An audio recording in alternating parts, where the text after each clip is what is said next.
हरे थारा नाम हजार जैसे लिखो रघुपति। हरे थारा नाम हजार कैसे लिखो रघुपति। अरे कैसे लिखो रघुपति, कैसे लिखो रघुपति, कैसे लिखो रघुपति। कैसे लिखो रघुपति। हरे तारा नाम हजार कैसे लिखो रघुपति। हरे तारा नाम हजार कैसे लिखो रघुपति। कोई कहे यशोदारो कोई कहे देवकी। कोई कहे यशोदारो कोई कहे देवकी। कोई कहे यशोदारो कोई कहे देवकी।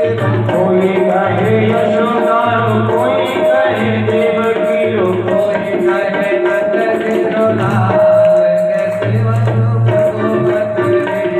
और कोई कहे नंद लीरोलाल कैसे लिखो रघुपति। कैसे लिखो रघुपति। लिखो रघुपति, कैसे लिखो रघुपति। कैसे लिखो रघुपति। हरे थारा नाम हजार कैसे लिखो रघुपति।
कोई कहे गोकुल वालो कोई कहे मथुरा वालो। कोई कहे गोकुल वालो कोई कहे मथुरा वालो। कोई कहे गोकुल वालो कोई कहे मथुरा वालो। कोई कहे गोकुल वालो कोई कहे मथुरा वालो। कोई कहे द्वारिका रघुनाथ कैसे लिखो रघुपति। कोई कहे द्वारिका रघुनाथ कैसे लिखो रघुपति। कैसे लिखो रघुपति। रघुपति, कैसे लिखो रघुपति। कैसे लिखो रघुपति। हरे तारा नाम हजार कैसे लिखो रघुपति। हरे तारा नाम हजार कैसे लिखो रघुपति।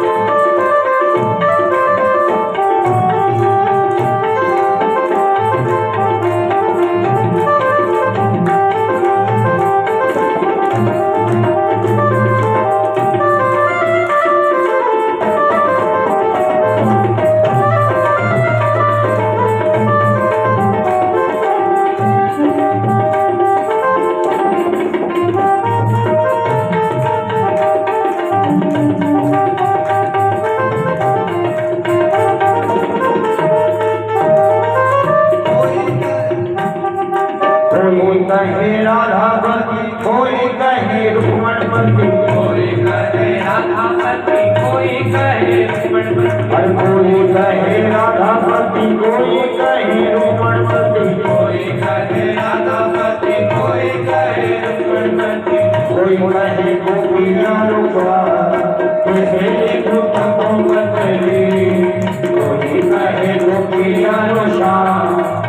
ऐसे लिखूं गंगू पतरी हरि थारो नाम हजार ऐसे लिखूं गंगू पतरी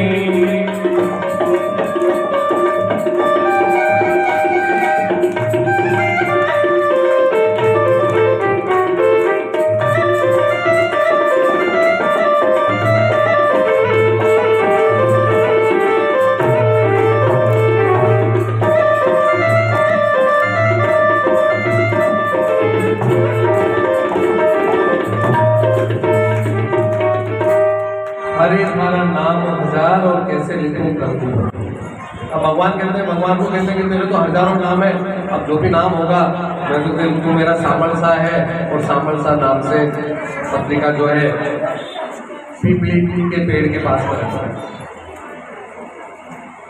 भगवान का भजन कर रहे थे, वाणी सुन प्रसन्न भयो मन में धीरज धार नानी भैरो माहेरो बरसी सर्जनहार। और स्वयं भगवान जैसे वो वहां उन्होंने पत्रिका रखी और मुड़े और पीछे से भगवान पीपली में से निकले और निकल के पत्रिका ले लिए। उनको लगा कि जो मारो भगत है जो ढेड़ है, जो तो पत्रिका डर रखती थी भूल जाए और भले ढूंढने में एडी पत्रिका, तो पत्रिका ने तो हमारे लोग को कोई डेढ़ आती है ना वहाँ को कोई भरोसा न करे, वरना 4 बार तो बतावे कि यो लाड़ो निशान कर लो, यो कर लो निशान कर लो, निशान कर लो, और फिर भी वहाँ को विश्वास न करे। वहाँ के लारे लारे जान और देखे कि यो काम सही कर रही तो नहीं करे। तो भगवान को लगा कि ये मेरी भक्ति में इतना है कि इसको इस संसार से कोई लेना देना नहीं है, तो मुझे ये पत्रिका संभाल के रखनी पड़ेगी। भगवान ने पत्रिका संभाल के रखी। नरसिंह जी के ऐसे बहुत से चरित्र हैं जिसमें भगवान कई बार मिले। ऐसा बताते हैं कि भगवान नरसिंह जी को 56 बार तो कम से कम मिले, 56 बार उन्होंने साक्षात भगवान के दर्शन किए। यहाँ तक कि इतने भजन में इतने तल्लीन होते कि किसी शूद्र के घर पे गए और रात भर उन्होंने भजन किया। रात को उनकी पत्नी बीमार हुई और उन्होंने अपना देह त्याग दिया, तो भी उनको दुख नहीं हुआ नरसिंह को। उन्होंने कहा कि चलो इसकी भी काया मुक्त हुई, इसकी भी काया मुक्त हुई, और ये भी अच्छे तरीके से, ये भी बेचारी मुझसे दुखी थी कि मेरा पति ऐसा है, भजन करता है, कीर्तन करता है, चलो इसका भी उद्धार हुआ और अब मैं भजन और आराम से। इतना उनके अंदर भगवान के प्रति लगाव था। और वास्तविकता में एक उम्र के बाद जो है भगवान के प्रति लगाव धीरे धीरे हो जाना चाहिए, क्योंकि जैसे ही आपके 50 साल के करीब उम्र आएगी आपको लगेगा धीरे धीरे कि जवानी के जोश में तो कुछ भी चल जाएगा। मोटरसाइकिल भी चलाओगे तो 70 से 100 पे चलेगी, और छोरा छोरी ने पूछोगे यार आपने तेज गाड़ी में चलानी, तो वो कहे पापा जी गाड़ी चले तेज क्योंकि क्यों? क्योंकि वो जवानी का जोश होता है।